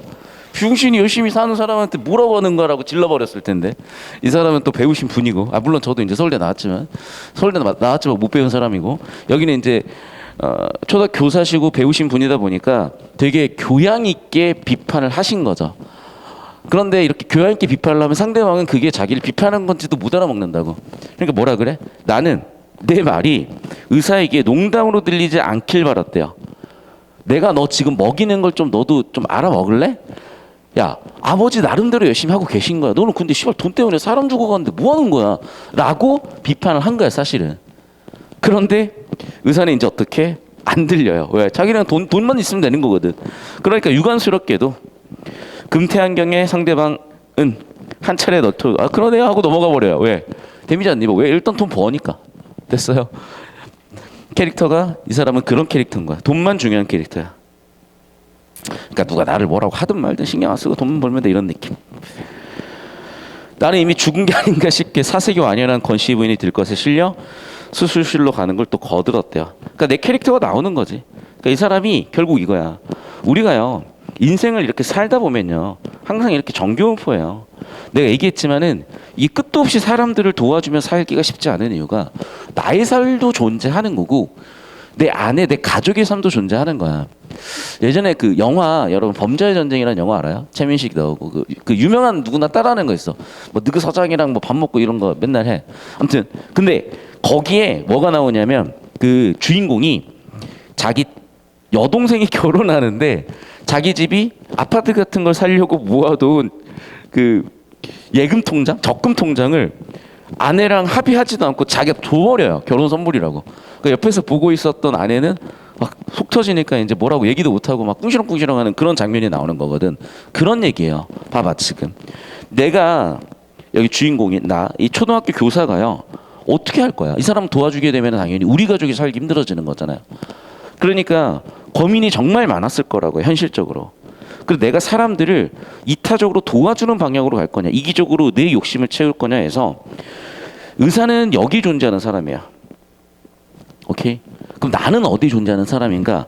저는 이쯤인 것 같아요. 그래도 약간 균형 잡힌 시각. 왜 그러냐면 내가 밑도 끝도 없이 얘를 도와준 건 아니야. 전세보증금이 있기 때문에 사실은 도와준 거잖아요. 그러니까 그런 모습인 거야. 자 무슨 얘기냐 봐. 완전히 이타적인 사람에 비하면은 나는 좀 더 이기적인 사람인 거죠. 근데 의사에 비하면 나는 좀 더 이타적인 사람인 거죠. 이해돼? 그러니까 선악이라는 것도 그렇고 윤리규범이라는 것도 그렇고 감정이라는 것도 그렇고 항상 이런 스펙트럼 선상에 어딘가에 존재한다고 생각을 해야지 그냥 이타적이다 이기적이다 이분법적인 구분은 아닌 거야. 이해됐어? 그러다 보니까 이 나라는 사람은요 그렇다 보니 자꾸 고민하는 거죠. 왜? 불쑥불쑥 자기도 이런 마음이 들고 불쑥불쑥 자기도 이런 마음이 드는 거예요. 그래서 사실은요 이 소설의 주인공은 당연히 권 씨입니다. 그래서 내가 권 씨를 관찰하는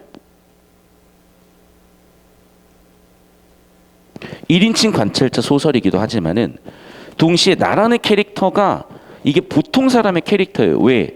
대부분의 사람들은 아무리 그래도요 권 씨처럼 애가 둘에 임신한 아내가 있는데 돈이 없어서 병원을 못 가는 정도의 극한의 경제적 문제를 보통 겪진 않거든. 그러니까 보통의 사람들은 나처럼 그래도 집은 있고 하지만 풍족하진 않으니까 좀 거기서 뭐 전세방도 또 내주고 약간 이렇게 살아가요. 대부분의 사람들을 사실은 상징한다고 볼 수가 있어. 그러니까 나라는 존재는 우리 대부분이에요. 이렇게 해석을 하시면 될 것 같아요. 그러니까 여러분 인생 살면서도 항상 고민을 할 거야. 내가 이 돈을 내가 이 상황에서 남을 도와줘야 될 텐지 말아야 될 텐지. 정답은 없어요. 여러분 선택하는 게 전부 다 정답이고 다만 그게 되게 단순하게 결정될 문제는 아니라는 거를 이 장면을 통해서 좀 익혀두셨으면 좋겠어요. 자 그래서 아까도 나와 있지만 여기 권 씨와 의사는 그런 갈등이 있었냐? 있었던 거예요 사실은. 왜? 돈 때문이죠 결국에는. 나는 무슨 얘기야? 돈보다는 목숨이 중요한 사람인 거고요. 의사는 돈이 더 중요한 사람인 거죠. 이해됐어? 계속 갑시다. 생명을 꺼내고 생명을 수용했던 다른 생명까지 얌양해서 건지는 요란한 수술치고 너무나 쉽게 끝났대요. 금방 끝났네.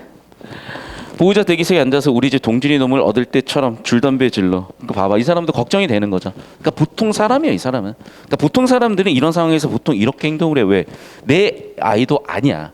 근데 우리 세입자 아이고 그 세입자가 나한테 돈 빌리러 왔다가 내가 꺼지라고 해가지고 가버렸고 마음이 쓰이고 근데 이 사람이 나한테 결국에는 빌려준 거라 볼 수 있는 전세 보증금을 가지고 얼마든지 수술을 할 수가 있었고 내가 거기까지 생각이 닿지 못한 건 내 잘못이고 그런 맥락들을 생각해 봤을 때 어떤 책임감이라든지 감정의 잔여물이 자꾸 남는 거지. 그러니까 내가 이런 설명을 자꾸 하는 이유 왜 그러냐면 이게 우리가 어릴 때의 어떤 감정이나 생각들은요 뭔가 이렇게 명확하게 규정되진 않아. 근데 이번 고3 지문 중에 밈 알죠? 밈 몰라? 밈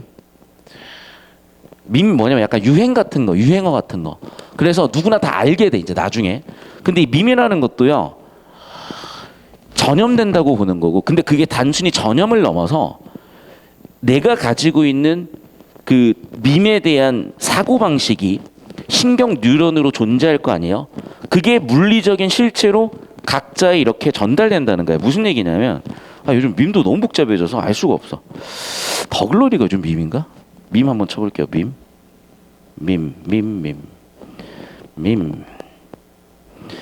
미미미는 말고 밈. 모르겠다. 더글로리 밈 한번 볼게요. 더글로리. 요즘 다들 연진이 찾잖아. 예를 좀 이런 거.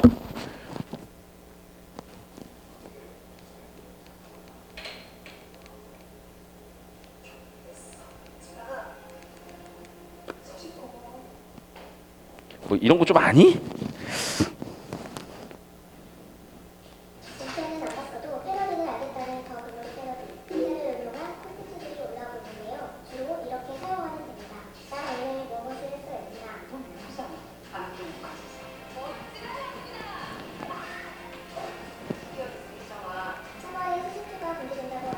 예를 들면 자 이제 뭔진 몰라도 여러분 더글로리를 본 적은 없어도 무슨 느낌인지는 알겠잖아.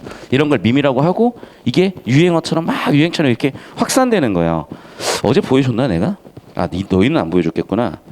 예를 들면 이것도 일종의 패션인데 이것도 일종의 밈인 거야. 어딨지? 어딨죠? 잠시만요. 어디 갔어? 여러분이 지하철을 타면 볼 수 있어. 번고래요. 이제 이게 한 2, 3년 전에는 한정판으로 나와서 굉장히 힙한 거였어. 그래가지고 어떻게든 이거 얻으려고 막 들어가서 막 살려고 했었는데 이제 여러분 지하철 타서 보시면 알겠지만 절반 정도는 번고래 신고 있어요. 더 이상 힙하지 않죠. 이런 게 밈인 거야. 그럼 봐봐. 사람들이 이걸 있는 심리는 뭘까? 어떤 사고의 메커니즘이 똑같은 거예요. 그러니까 내 머릿속에는 어떤 번고래 신어야지 라는 생각이 사람들한테 이렇게 학습이 되고 전달이 된 거라고 보는 거거든. 그게 이번 3학년 모의고사 지문으로 나왔던 거야. 다시. 그래서 이제 여러분 제가 이제 5살 6살 조카 꼬맹이가 있으니까 그럼 그 꼬맹이는요 아직 세상을 모르고 감정에 대해서도 잘 몰라요. 그래서 자기가 놀다가 얘가 할아버지를 정말 좋아하거든. 자기가 놀다가 할아버지가 순간적으로 약간 좀 다쳤어. 그런데 이 꼬맹이는 그 다친 거에 대해서 어떻게 할 줄 모르거나 관심도 없이 그냥 자기 놀던 거 계속 놀더라고. 약간 요런 거야. 이해돼? 그런데 여러분이 성장함에 따라서 잘 들어. 얘가 5살, 6살 먹은 꼬맹이니까 자기랑 놀던 할아버지가 좀 다치든 말든 자기 놀던 거 놀아도 크게 문제가 없는 건데 이게 여러분 나이 때만 됐다고 생각을 해봐요. 여러분이 성인이 됐다고 생각을 해보세요. 자기랑 놀던 누군가가 다쳤는데 내가 거기서 그냥 나 놀 것만 하고 있다? 무슨 얘기인지 이해되니? 내가 게임하고 있었는데 갑자기 엄마가 와가지고 하다가 갑자기 엄마가 고혈압에 막 쓰러졌어. 어떻게 해야 돼? 승급전이라고 게임하고 있을 거예요? 근데 승급전이라고 게임하고 있단 얘기야. 무슨 얘기인지 알죠? 그러니까 무슨 얘기냐면 우리는요. 머릿속에 어떤 기본적으로 갖춰야 되는 탑재해야 되는 개념 같은 게 있어. 쉽게 얘기하면은. 근데 개념이라는 건요. 어떤 이성적 생각이기도 하고 감정적인 정보기도 하거든. 그걸 배워가는 거야, 여러분이 지금. 오케이? 그래서 학교도 다니는 거야. 사실 여러분이 여러분 인생만 생각을 하고 뭐 성공이라는 관점에서 보자면은 지금 학교 교육은 필요가 없어요, 사실은. 그런데 대부분의 인간은 그렇게 사는 게 아니라 대부분의 인간은 같이 살아가요. 그러면 쉽게 얘기하면은 좀 눈치가 있어야 되는 거고 쉽게 얘기하면은 다른 사람이 어떤 감정, 어떤 생각을 가지고 살아가는지도 알고는 있어야 된다는 얘기예요. 그래서 이런 걸 통해서 배운다고 생각을 하시고 오시라고. 됐니? 의미 없는 거 하지 않아, 제발. 제 캐릭터 모르겠어요. 이 세상에 의미 없는 시간을 제일 싫어하는 사람이야. 자, 그래서 보호자 대기석에 앉아서 우리 집 동준이를 얻을 때처럼 엄청 나도 같이 걱정해 주는 거죠. 그리고 또 이제 아들이 나왔어요. 그러면서 자기 아이도 아닌데 진짜 보호자 입장이 돼버린 거죠. 진짜 보호자를 상대하듯이 원장 부인이 나한테 하니까. 그래서 권 씨 이름이 권기용 씨였어요.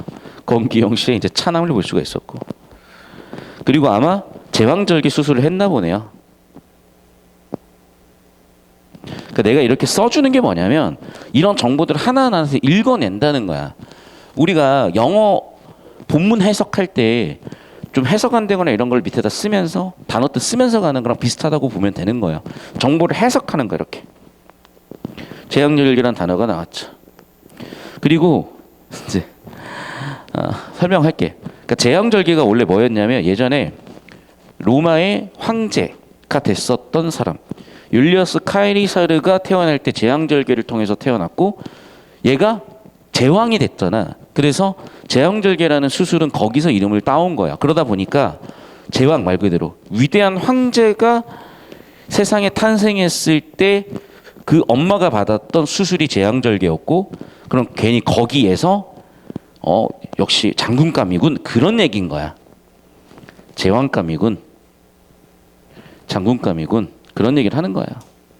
그러니까 다시 한번 얘기하지만 되게 의미 없는 거지만 여러분 고등학생이고 더글로리 갖다가 보여줄 수는 없어. 그리고 시대가 너무 훅훅 바뀌어요. 사실 저런 드라마를 어떤 교육적 목적을 가지고 다룬다고 했을 때는 검증이 돼야 될 거 아니야. 그러다 보니까 여러분이 문학 교과서에 다루는 소재들이 사실은 또 재미가 없을 수는 있어요. 하지만 어쨌든 이런 정서와 감정과 느낌과 생각을 가지고 살았던 세대가 있으니까 이런 느낌으로 쭉 보시면 되겠습니다. 이제. 자 그리고 아직도 절정은 아니야. 아니 뭐 제왕절개 수술까지 했는데 절정이 아니야. 이제 절정이야. 절정 체크해 놓으시고 우리 집 갑자기 강도가 들었어. 왜죠? 느낌 왔죠? 누구겠어? 당연히 권 씨죠. 그리고 그날 밤 내가 다 도와줬잖아. 지금 봐봐. 권 씨는 오지도 않았어. 아내가 수술을 했고 애를 낳는데도 권 씨는 아무것도 하지 않은 거죠. 사실상. 여기서 모든 문제를 해결해 주는 사람은 나야. 근데 나한테 강도하러 오는 거야. 보여요? 얼마나 상황이 웃긴 건지. 지금 결국에는 봐봐. 아무리 이유가 어쨌든지 간에 결국 권 씨는 한 게 없어. 해결은 내가 다 했어요. 봐, 일단은 돈 가지고 동구였죠. 두 번째는 수술 보호자였죠. 세 번째는 뒷수습도 했죠. 내가 다 했는데 그런 나한테 얘가 앙심 품고 강도 온 거예요 지금. 얼마나 세상 일이 그러니까 모순적이냐는 거죠. 계속 볼게요. 난생 처음 당해보는 강도. 그러니까 요즘 강도를 누가 당해? 누군가 내 어깨를 흔들어. 귀찮아하면서 자고 있었는데 강도인데 계속 흔들어. 이게 뭐야 씨발. 잠깐만. 이 시간에 이렇게 나를 깨우는 이 느낌이 하면서요 깜짝 놀란 거죠. 그래서 봤더니 이제 강도였죠. 그리고 진짜 식칼도 들고 있어요. 혹시나 해서 하는 말인데 여러분 술 먹다가 제발 시비 좀 붙지 마시고 시비가 붙었으면 그냥 빨리 피하시고 괜히 세 보인다고 뭐 쌍욕까지는 괜찮을 수도 있어요. 근데 밀쳤다. 서로 밀쳤다. 일단 벌금 50만 원입니다. 서로 폭행죄. 근데 만에 하나 여러분이 뭐 예를 들면 뭐 그냥 아무거나 집히는 거 해가지고 이런 걸 들었다. 싸우는데 요걸 드는 순간 이제 특수 폭행이 되면서 깜빵 가실 수도 있어요. 그러니까 절대로 뭐 드는 거 아니야. 병 뭐라도 사람을 때릴 수 있는 흉기 비슷한 거는 절대 드는 게 아니야. 제발 시비 붙으면 그런 거 하지 마세요. 이거는 되게 위험한 거야. 이거 깜빵 갈 수도 있어요. 진짜. 아무튼 술 취해가지고 정신 놓은 거지 이제. 뭐야 이 새끼 이거. 보니까 뭐지? 일어나 뭐 이러면서 이제 나 외엔 더 깨우고 싶었지 않은 강도의 목소리는. 그러니까 보통 강도가 아니죠. 뭐야? 뭐 이러면서 왜? 강도가 나 조심스러우니까. 나는 일어나고 싶었지 뭐. 왜? 일어날 수가 없었다. 왜? 강도가 식칼 막 덜덜 떼면서 야 일어나 이러고 있으니까 자꾸 잘못 일어났다가 내가 찔리는 거 아니야? 내가 괜히 이거 덜덜덜 떨다가 내가 거기 목 날아가는 거 아니야? 그냥 무서웠던 거죠. 뭐라고? 내가 찔린다면 이 새끼가 떨다가 찌른 것 같다라는 생각을 할 정도로 강도가 어설퍼요 지금. 그래서 이 새끼 뭐하는 새끼인데 일어나 이러면서 이제 걔 병신같이 이러고 있으니까 뭐야 강도 새끼가 왜 이렇게 떨어? 뭐지 이거? 뭔 놈이지? 라고 하면서 나는 이제 알아차리게 된 거죠. 그래서 쭉 봤더니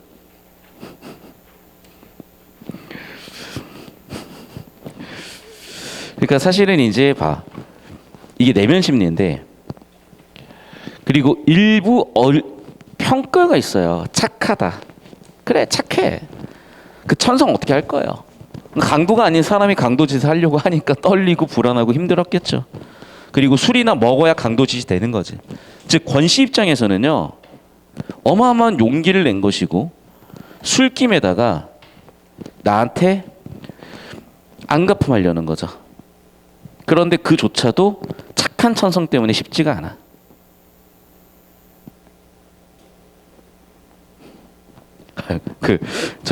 되게 침착해져서 봐봐. 강도가 막 이러고 있는데 하도 떠니까 이거 이제 저 일어날 테니까 잠깐만 그 떨다가 그 찔리면 뒤져요. 저 잠깐만 뒤로 가봐. 알았으니까. 그러면서 강도가 갑자기 그래요. 강도는 근데 또 웃긴 게 뭐야? 아, 뒤로 가라니까 또 갔어. 씨발 존나 웃기죠? 강도가 내놔 뭐요? 얼른 내놓으라니까 이러니까 뭘 내놔요? 그러니까 그러면서 하라는 대로 할게요. 근데 당신도 내가 하라는 대로 해야 괜찮아요 하면서 오히려 강도를 협박하네. 반대로 강도를 협박하고 있어요 지금.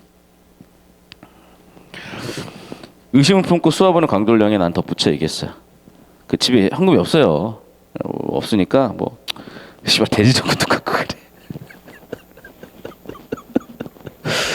지금 약간 드립 뒤졌다 지금. 그 돈이 별로 없고 우리 50원 뭐 10원 이런 거 모아놓은 돼지 저금통 있으니까 우리 강도분 그 돼지 저금통 갖고 가시면 괜찮을 것 같아요. 뭐 이러면서 뭐 알아서 갖고 가세요. 뭐 이런 거예요 지금. 이 아저씨 약간 좀 드립이 있는 사람이네. 돼지 저금통 갖고 가래. 너가 이제 이 새끼 뭐지 이러면서 왜 보통의 경우엔 강도를 만나면 뭐라고 해?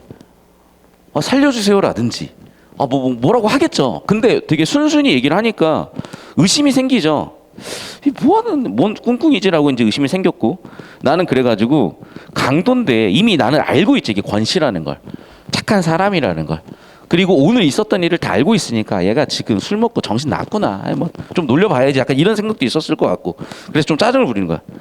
아니 우리 마누라 일어나가지고 우리 마누라 알죠? 우리 마누라 존나 무서운 거 아저씨도 그 월세값 못 내가지고 우리 마누라한테 겁나 욕먹고 뭐 기억나죠? 우리 마누라 깨가지고 난장판 버리고 싶어요 막 이렇게. 이해됐어? 그래서 빨리 가시라고 그 우리 마누라 그 쌈짓돈 빼서 가시라고 이렇게 얘기를 한 거예요. 그래서 강도는 이제 화장대 쪽으로 갔고 얼마나 착해 강도가 구두까지 벗고 양발바람으로 들어와서 강도의 발을 봤는데 와 와들와들 떨고 있어요. 그러다가 어떻게 우리 꼬맹이의 발을 밟아버렸어. 갑자기 꼬맹이 일어나가지고 울고 나가. 그럼 어떻게 이제 강도를 온 가족이 알아버리는 순간 얘는 이제 뭐 맞아 죽을 수도 있는 거고 무섭기도 하고 그런 상황인 거죠. 그래서 어떻게 했어? 꼬맹이가 울고 있으니까 꼬맹이를 달래주고 있어요. 강도가 들고 와가지고 이제 식칼 들고 이러면서 이제 녀석이 도로 잠들기를 기다려 복면 위로 칙칙하게 땀밴 얼굴을 들고 일어나서 왜? 얼마나 이제 땀에 쩔었겠어. 이제 등땀이 이제 와가지고 한강 돼가지고 나란히 났고 내 위치를 흘끔 확인한 다음에 본격적으로 돈을 가져가는데 나는 그게 너무나 귀여운 거죠. 저 나이 먹고 저러고 있으니까. 봐봐. 제가 강도하러 들어왔는데 꼬맹이 발 밟았다가 아이고 어떻게 이러면서 이제 우쭈쭈 해가지고 재워놓고 그 돼지저금통 갖고 가시면 돼요라고 친절하게 설명을 해줬고 돼지저금통을 이제 찾아야 될 거 아니야. 그 돼지저금통 어딨지라고 찾고 있으니까 얼마나 웃겨. 사람이 귀엽고 애교스럽게 본 거야. 이해됐지? 그래서 나라는 관찰자는 지금 이걸 비판적으로 보는 게 아니라 진짜 귀엽게 보고 있네요. 귀엽게. 왜? 이해를 하고 있으니까. 아이고 그러다가 식칼도 지금 떨궈서 내가 집었어. 내가 식칼 딱 집었어. 아이고 이 사람아 이렇게 하면서 이제 아이고 뭐 그 강도 오늘 처음이신가요? 이러면서 오늘 인턴 강도시네요. 이러면서 이제 깜짝 놀랐죠. 이제 어떻게 뭐 이러면서 이제 인턴 강도 이제 난리 났습니다. 봅시다. 질려가지고 잠깐 망설이다가 내 재촉을 받고 후다닥 달려들어 칼자루를 낳자. 더 웃겨. 봐봐. 내가 아이고 뭐 이러는 거야 이제. 여기 칼 흘리셨네. 아이고 뭐 인턴이신가 봐요. 이러면서 칼을 준 거야 내가 강도한테. 그러니까 얘가 너무 당황하다가 또 그 칼을 후다닥 이제 뺏어가지고 내 멱을 겨누다가 어떡하지? 잠깐만 내 떨다가 이 사람 찌르면 어떡하지? 이러면서 갑자기 막 이러면서 막 됐어요. 다시 봐. 그가 고의로 사람을 찌를 만한 위인이 못 되는 줄 일찍이 간파했기 때문에 그냥 칼 줘도 괜찮다는 거야. 그래서 어떻게 됐어? 식칼을 또 옆구리에 쳤어요. 근데 어떻게? 그놈의 자존심. 진짜 이제 야 강도질하면서도 자존심을 세우는 사람이 이제 어떡하냐 진짜. 이 배운 사람들이 이게 문제야. 그러면서 뭐래? 자존심이 상했으니까 상대를 좀 무시하고 싶은 거야. 너 새끼도 돈 없잖아 이러면서 너 강도질 당할 물건도 없는 새끼 뭐 돼지 저금통이나 가져가라는 애가 지금 나를 비웃어 뭐 이러면서 약간 이제 컴플렉스죠. 그러니까 돈 많은 사람들 우리 집 많아요. 야 누군 뭐 들어오고 싶어서 들어왔니? 피치 못할 사정이 있었어. 그냥 고백을 다 하시네요. 그래가지고 그 피치 못할 사정이라는 게 대체적으로 그런데요. 가령 식구 중에 누가 몹시 아프다던가 빚에 몰려서 딱 권씨 얘기죠. 열받았죠. 왜? 자기 얘기니까. 사람이 되게 순수하다. 그래서 나갔어. 술 냄새 확 풍겼고. 근데 봐, 결국 그가 일어난 이유는 뭐 때문이라고? 그래, 자존심. 그놈의 자존심. 그놈의 자존심. 근데 봐, 나는 걔를 좀 놀리고 좀 장난을 치고 드립을 쳐서 편하게 만들고 싶었는데 그 자존심 센 사람한테 농담 잘못하면 이렇게 되는 거야. 자존심 센 사람은 이제 이렇게 돼요. 이제 그래가지고 결국 어떻게 됐어? 더욱 빡친 거야 이제. 그러면서 내가 얘기를 한 겁니다. 당신 어렵다는 거 알거든요. 그런데 그 문제를 누군가 해결해 줄 수 있는 거 아닙니까? 당신을 아끼는, 권 씨 당신을 괜찮게 생각하는 어떤 이웃, 그게 나잖아. 내가 너 도와줬잖아. 라고 하면서 이제 권 씨는 아내가 죽었다고 생각했을 수 있을 것 같아요. 왜? 결국 자기가 돈을 마련 못했고, 근데 이제 뭐 소주 살 돈은 있었겠지. 그럼 소주 3잔 이제 원샷 때리고 이제 술 취해가지고 에라 씨발 이러면서 온 거야 이제. 그렇기 때문에 권 씨는 지금 완전히 절박한 심정이었겠죠. 그는 현관에 벗어놓은 구두를 신고 있었어. 약 강도가. 그 구두를 보기에 전등을 켜고 싶은 충동이 불현듯 일었어. 왜 그러냐면 봐봐. 이 구두라는 건요, 권 씨의 상징이야. 왜? 그 돈 없는 상황에서도 그 명품 구두만큼은 꼭 챙기고 다녔잖아. 그러면 그 구두가 누구 구두인지는 알아. 왜? 그 단칸방에 그 없는 살림에 구두만큼은 10컬레씩 쫙 맨날 반질반질하게 닦아놨거든요. 권씨 구두 내가 알거든. 불 켜서 권씨죠 이러고 싶은데 그게 그 사람의 자존심을 아예 뭉개버리는 행동이 될 수 있으니 꾹 눌러 참았고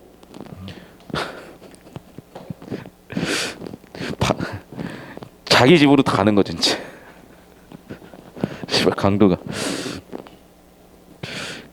그래서 어떻게 봐봐, 권 씨가 자기 집으로 들어가는 순간 강도가 권 씨라는 게 100% 나한테 확인이 된 상황이 되기 때문에 난 어떻게 해야 돼? 거기는 가시면 안 될 것 같은데요라고 얘기를 해야죠. 그래서 어떻게 했어? 대문은 저쪽이. 되게 친절하다. 굉장히 친절하다. 대문 저쪽이니까. 거기는 당신 집이니까 대문으로 나가셔야 됩니다. 이러면서 거기로 들어가시면 당신 집이 되는 거예요. 이러면서 이제 가십시오. 이렇게 된 거죠. 맛이 가죠 이제.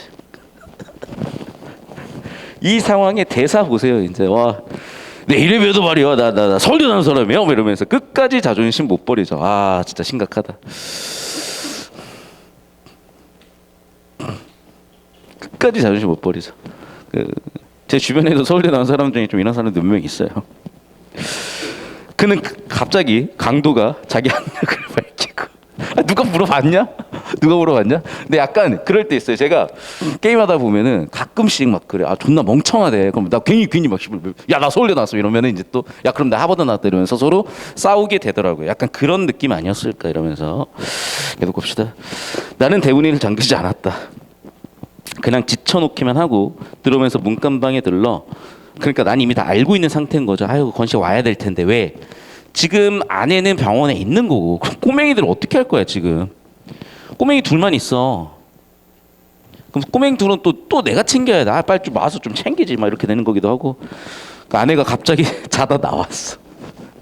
근데 아내는 약간 조금 알죠, 예민한 거. 그러면 이제 아내한테 권 씨가 말이야 강도로 와가지고 돼지 저금통 탔다가 우리 동진이 발발 봐가지고 뭐 재워놓고 뭐 그런 얘기를 주저리주저 하겠어요? 별일 없어 이러면서 이제 갔겠죠. 진짜 돼지 저금통 화장대에 있는 거 들고 가려고 했던 거네요. 그렇죠. 돼지 저금통도 심지어 있으니까 뭐 털면 뭐 치킨 하나 시켜 먹을 수 있을까? 아무튼 돼지 저금통도 그대로 있어요. 그리고 난 이제 어쨌든 이 자초지정을 얘기할 필요는 있는 거야. 근데 어디까지 얘기하겠어요? 강도로 왔다는 얘기는 못 하겠고, 근데 강도로 올 정도로 절박한 상황이고, 그래서 겨우 이제 수술 보증금에 대한 얘기를 했겠죠. 왜? 이것도 봐봐. 아내 허락 안 받고 했잖아. 혼나요. 많이 혼나. 그래서 어떻게? 괜찮아. 라고 안 해도 썩 사람이 이기적인 건 아니죠. 왜? 뭐 돈 때문에 어때? 뭐 그것이 뭐 그래 보증금 있으니까. 이해됐어요? 그러니까 무슨 얘기냐면 얘들아, 보통 전세 보증금은요 돌려줘야 될 빚이잖아요. 그러면 우리의 상식은 그 돈을 은행에다 잘 묶어둔다든지 예금을 넣는다든지 생각을 하지만 보통의 경우에 그 전세 보증금은 쓰게 돼요. 아니면 내가 그 집을 8억에 사는데 전세가 5억 껴 있잖아. 그럼 내 3억이 들어갔잖아. 그럼 결국에는 그 5억은 이미 써버린 거야, 집 사는데. 그러니까 사실 그 전세 보증금은 없는 돈이거든요, 내부의 경우에. 그러니까 어떻게 나도 겨우 그 보증금 마련해서 권 씨를 도와준 거야. 그리고 아내 입장에서도 사실 그 수술 보증금이라는 게 작은 돈도 아니거니와 전세 보증금에 해당하는 거고, 혹시나 문제가 생기면 전세 보증금은 전세 보증금으로서 역할을 해야 되는데, 그래도 아내도 그런 부분은 너그러운 거죠. 라고 하면서 나는 일단 얘기를 한 거야. 그래, 전세돈이 있으니까라고 얘기를 하면서 그 전세돈이 수술 보증금. 갑자기 봐봐. 그러니까 내가 아내한테 얘기해야 돼. 여기는 지금 내면 심리야. 그리고 갑자기 아내한테 뗄 염려는 없어. 뭘 갑자기 뗄 염려가 없어. 아내는 갑자기 무슨 일인지 싶었던 거죠. 계속해서 볼게. 그런 상황 끝 이제. 마지막 이제 결말입니다. 이튿날 아침까지 권 씨는 귀가해 있지 않았고, 출근하는 길에 병원에 들려 보았고, 권 씨가 거기도 안 왔어. 어디 갔지 도대체? 권 씨는 안 와요.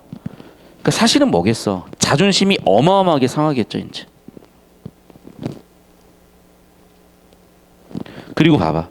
사실은 내가 그냥 거기서 장단을 맞췄으면 되는데 어떻게 보면 놀린 게 되는 거죠. 그러면 결국에는 권 씨 같은 사람들은 자존심이 센 사람이 있기 때문에 자존심 문제 때문에 결국에는 올 수가 없는 거죠. 계속해서 가볼게.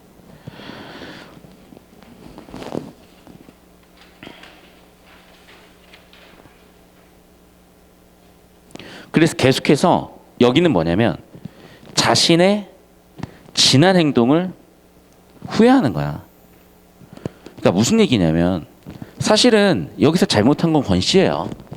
내 잘못이 뭐야? 나는 그냥 도와준 것 뿐이야. 하지만 냉정하게 따져봅시다. 그냥 권 씨인지 알았어도 적당히 장단을 맞춰줬으면 권 씨가 자존심에 상처를 입는 일은 없었겠죠. 근데 나는 오히려 그 상황을 부드럽게 풀어본다고 했던 얘기나 행동들이 권 씨의 자존심을 상처를 입힌 거고, 내 의도가 그렇지 않다 하더라도 결과가 지금 나쁘고, 결국에는 나는 권 씨가 지금 아예 못 돌아올 정도로 자존심에 상처를 입힌 행동을 해버린 거죠. 그러니까 사실 여러분 인생 살면서 이런 일들이 있어. 그런데 사람의 성격인 것 같아요. 그러니까 여기에 주인공은, 여기에 관찰자는 그렇게 좀 세심하게 자신의 문제에 대해서 자책하는 사람인 거고, 그런 거 아무런 생각 없이 관심 없이 사는 사람들도 있었을 거고, 뭐 상관은 없어요. 그런데 계속해서 그런 고민들을 하고 있습니다. 자, 어떤 근거인지 몰라도 구두의 손질 정도에 따라 그의 운명을 예측할 수도 있지 않았을까 하는 생각이 들었고, 구두코가 아주 반짝반짝 닦여 있을 정도로 자존심 있었던 거고, 그러면 그의 자존심은 살아있으니까 안심해도 좋은데 도대체 뭘까라고 하면서 이제 쭉 생각을 하다가 아내가 병원을 다니러 가는 편에 제 아이들 죄다 딸려 보낸 다음에 나는 그래서 권 씨가 살고 있는 문간방을 봤어요. 처음 봤어요. 쭉 봤어요. 가장 값나가는 세간 자격으로 장롱 따위가 자리 잡고 있을 꼭 그런 자리에 보통은요 가장 비싼 게 하나쯤은 있고, 그게 보통 장롱이었을 텐데 그 시절에는 9켤레의 구두나 있어요. 9켤레의 구두. 그리고 깔끔하게 닦인 게 6컬레, 먼지 덮어 쓴 게 3컬레, 10컬레인 거야. 모두에서. 잠깐만. 6개 더하기 3개면 9개인데 10개요? 산수 못 하시나? 그게 아니죠. 그 중에 하나가 뭐라고? 권 씨가 신고 나간 거죠.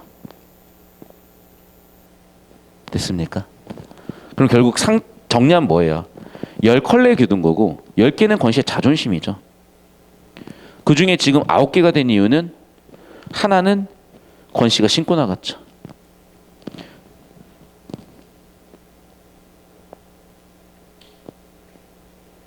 됐죠. 그리고 권 씨는 어떻게 끝났어? 안 오겠구나. 근데 찾아야 되는 거죠. 그래서 권 씨의 행방불명에 대해서 순경에게 알리고 작품이 이제 마무리가 됐습니다. 이제 그런 소설이에요. 그래서 글쎄 저는 그냥 이 작품을 보면서 이제 여러 가지 생각을 했던 것 중에 하나는 뭐냐면, 그러니까 사람의 감정이 이렇게 섬세한 것 같아요. 그러니까 저도 어릴 때는요 뭐냐면 학교 수업이나 문학 작품들이나 또는 그림 같은 걸 봤을 때, 예를 들면 우리가 미술 시간이나 또는 역사 시간에 어떤 유적이나 혹은 뭐 벽화나 또는 현대 문학 같은 거, 현대 예술 같은 그림 같은 걸 본다든지 했을 때 여러분 나이 때 저는 전혀 이해가 안 됐었어요, 사실은. 근데 지금 생각해보면 두 가지인데, 첫 번째는 뭐냐면 사람과 사람 사이에서 겪고 느낄 수 있는 감정들, 아까 밈이라고 했잖아. 그런 내 머릿속에 있는 신경 뉴런이 어떤 형태로든 전해지는 거거든, 밈의 형태로서. 그러면 그런 걸 전달받으면서 내가 생각하지 못했던 생각, 감정 같은 게 머릿속에 생겨나기도 하고, 그 과정에서 내 나름대로 그걸 재해석하기도 하고 그럴 거란 말이에요. 그렇기 때문에 이렇게 그런 연습을 할 수 있는 소재들을 국어 교과서에 넣어놓고 여러분한테 연습을 시키는 거예요. 여러분이 성인이 됐을 때 어쨌든 1인분의 성인으로서 살아가야 될 것이고, 그럼 그런 감정적 정보든 이성적 정보든 처리하는 능력은 갖춰야 되는 거니까. 그러면 쭉 우리가 읽어봤으니까 알겠지만 그 상황에 대해서, 그러니까 단순히 요약하자면 이거야. 돈 없는 건 씨가 아내가 임신했는데 병원비 없어가지고 되게 쩔쩔매다가 나한테 돈 빌리러 왔다가 까인 결과 너무 자존심 상해 술 처먹고 와가지고 강도질 달려다가 들통나서 쪽팔리니까 안 들어오네 라고 되게 단순하게 요약할 수도 있지만은, 사실은 그 과정에 들어가 있는 권 씨 행동들에 대한 묘사나 관찰자지만 자기 자신의 성찰하는 모습들을 보면서 아, 사람이란 게 이런 생각과 이런 감정을 가지고 살아가구나 라는 느낌 정도 봐주시면 괜찮을 것 같아요. 그래서 이런 교과서 작품들을 여러분이 학교에서 배우고 공부하는 거야. 대신에 이제 출제되는 포인트는 아까 얘기한 대로 어떤 요점들이 출제가 되기 때문에 잠깐 출제 포인트를 잡을 건데, 잘 봐. 일단 제가 항상 얘기하지만 문제 풀 때요, 잘 들어. 특히 어제 우리가 배웠었잖아. 어제 우리가 풀어봤었잖아. 모의고사요. 좀 이따 모의고사를 풀어볼 건데, 얘기하지만 주제가 제일 중요하고 소설의 주제는 줄거리예요. 줄거리 요약 정리가 중요해요. 오케이? 그래서 일단은 여기에 본문에 나온 장면들을 가지고 정리를 했고, 첫 번째 인물들 체크하라 그랬었고, 인물 간의 갈등 또는 사건들이 이어지면서 그게 주제 줄거리로 이어진다고 말씀드렸죠. 그래서 첫 번째 주요한 장면은 우리가 출제된 거, 여기 작품에 게재된 장면 중에 첫 번째 장면, 중요했던 장면은 나와 권신의 일종의 갈등이고, 갈등의 원인은 수술비 때문이었던 거죠. 그리고 나 그 문제를 해결해 줬죠. 어떻게? 수술비를 뭐로? 보증금으로 해결을 했죠. 결국에는 이 문제는 해결이 됐어. 근데 문제는 여기 있었던 갈등은 해소가 안 된 거예요. 이 갈등은 여기서 강도 사건으로 이어지죠. 자, 여기서도 사실은 갈등인 거야. 자, 그래서 권 씨와 내가 서로 여기서도 일종의 갈등인 거죠. 나는 이 사람을 설득하려고 하는 거고, 또는 배려해 준 건데, 이게 이 사람의 자존심 상처가 된 거죠. 그리고 이 사람도 어린 애가 아니까 알죠. 아, 내가 정체를 들켰구나. 그러니까 어떻게 돼버려? 돌아올 수가 없는 거죠.